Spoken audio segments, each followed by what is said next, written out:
শারীরিক অবস্থার অবনতি হওয়ায় সুচিত্রা সেনের চোখের ছানি অপারেশন বাতিল। আজ তার চোখে ছানি অপারেশন হওয়ার কথা ছিল, কিন্তু হাসপাতাল সূত্রে খবর গতকাল রাতে হঠাৎই মহানায়িকার হৃদস্পন্দন বেড়ে যায়, তার ফুসফুসেও জল জমেছে। এই অবস্থায় সুচিত্রা সেনকে হাসপাতালের ক্রিটিক্যাল কেয়ার ইউনিটে ভর্তি করা হয়। গতকাল মাঝরাতে সুচিত্রা সেনকে দেখতে হাসপাতালে যান তার দুই নাতনি রাইমাউরিয়া। তবে চিকিৎসকরা জানিয়েছেন সুচিত্রা সেনের হৃদস্পন্দন এখন স্বাভাবিক, আরও দিন কয়েক তাকে হাসপাতালে থাকতে হবে। মস্কোর ভলগোগ্রাদে একটি ট্রলি বাসে বিস্ফোরণে মৃত অন্তত 10, আহত আরও 10 জন। আহতরা হাসপাতালে চিকিৎসাধীন। এর আগে গতকাল মস্কো রেল স্টেশনে বিস্ফোরণে 18 জনের মৃত্যু হয়, আহত হন আরও বেশ কয়েকজন। আগামী ফেব্রুয়ারি মাসে রাশিয়ার শীতকালীন অলিম্পিক, তার আগে পরপর এই বিস্ফোরণ।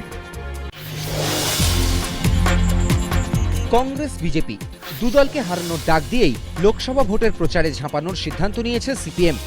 তৃণমূলও চাইছে কংগ্রেস বিজেপিকে হারাতে। সিপিএম ও তৃণমূল দু দলেরই আশা কেন্দ্রে এবার সরকার গড়বে বিকল্প জোট শক্তি, কিন্তু সেই জোটে সিপিএম তৃণমূলের একসঙ্গে থাকা সম্ভব নয়।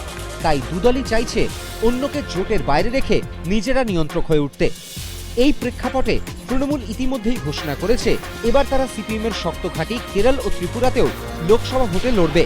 চাপ বাড়ানোর এই কৌশল নেওয়ার পাশাপাশি সিপিএমের বিরুদ্ধে ক্রমশ সুর চড়াচ্ছে তৃণমূল।